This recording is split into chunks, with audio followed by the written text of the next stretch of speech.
All right, now I want to talk about feathers in the context of sexual selection. This is a fluffy feather. This could keep an animal warm. This is a pennaceous feather. This could decorate an animal. These are very decorative on an animal, and this is extremely decorative on an animal. Finally, if we look at asymmetrical pennaceous feathers, we're looking at flight feathers. These can help an animal achieve directed flight.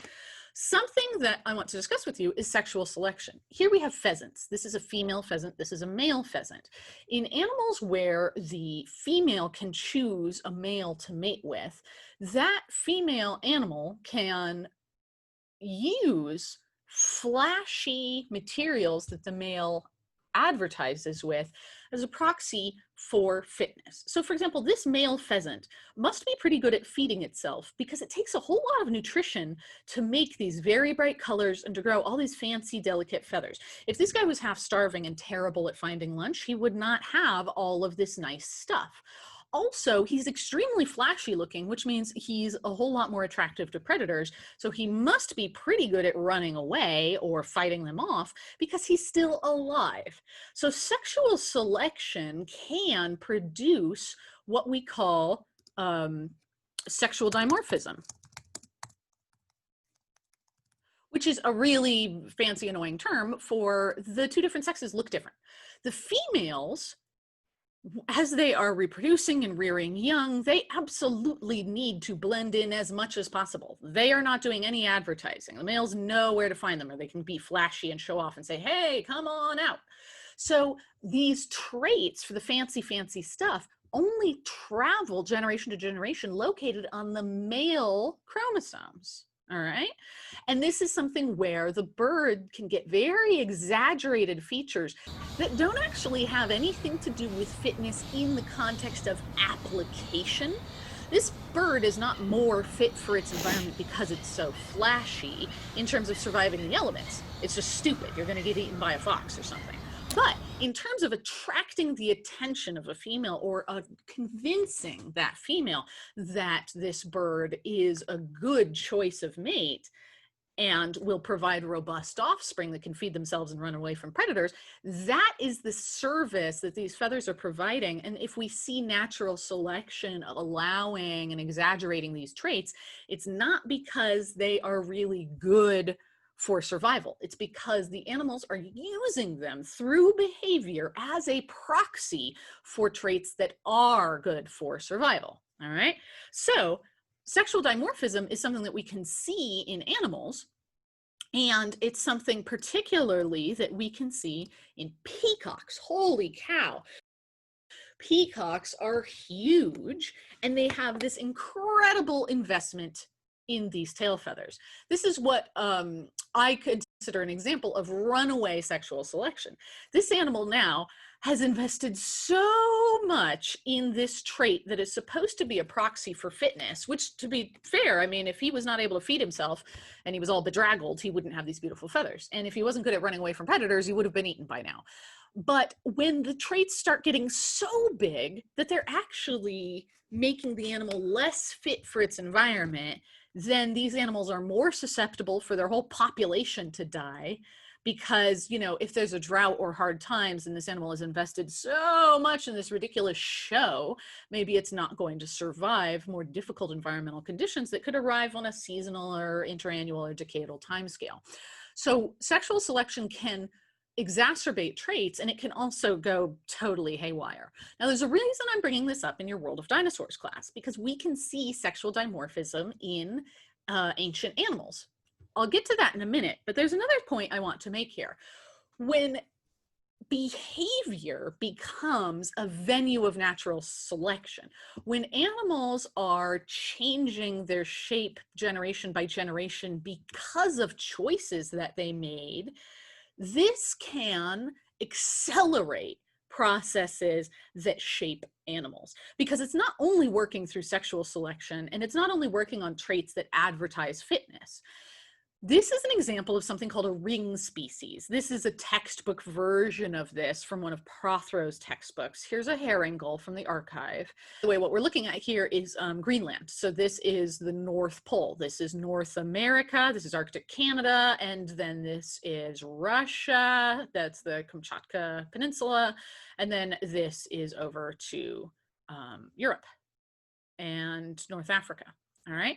So if we, in the Azores, so if we look at this huge North Atlantic ring, different populations live around this ring and they interact with their neighbors, but they don't necessarily cross the North Pole to interact with guys who live across the street, because across the street is across the freaking North Pole. All right. So the ones that live in Sweden are pretty distinct in their genetics from the ones that live in Russia, are pretty distinct in their genetics from the ones that live, say, near Toronto. All right, this is called a ring species. And the reason I bring this up in the context of sexual selection is that animals that use sexual choice and preference to determine who they mate with can accelerate exacerbation of traits. And if you separate their populations just a little bit, then let's say a Scottish skull tries to meet a gull from Toronto, they will not necessarily reproduce. It could be because their genetics are not compatible, and if they reproduced, their young would not be viable. It could also be that their behavior and their sexual selection and all the things that drive their choice and preference and the way that they choose mates is different than this population over here. And this is how we can get new species as genetic drift happens in populations that are distinct from each other. If they're separated from each other, they can become distinct from each other and they can form new species. And the reason this is so important in the context of theropod dinosaurs is because we know that certain theropod dinosaurs are very susceptible to sexual selection and very susceptible to evolution and trait change through sexual selection. Now, I want to show you briefly, I will not belabor this. This is actually from the publication 20 years ago that sort of illustrated the more complex relationships of which groups are mixing with which groups. It's the same map, okay? We've got the United Kingdom over here, we've got Greenland, we've got Arctic Canada and North America. Like, guys, it's way more complex. A textbook tries to sum it up like, tidy little ring species. But researchers who actually work on these problems are working on all the different ways that these populations are actually interacting with each other. And if these populations continue to mix all of their genetics, they will not result in distinctive species. These are things that play out over generations, and the timescales vary depending on how severe the environmental separations become.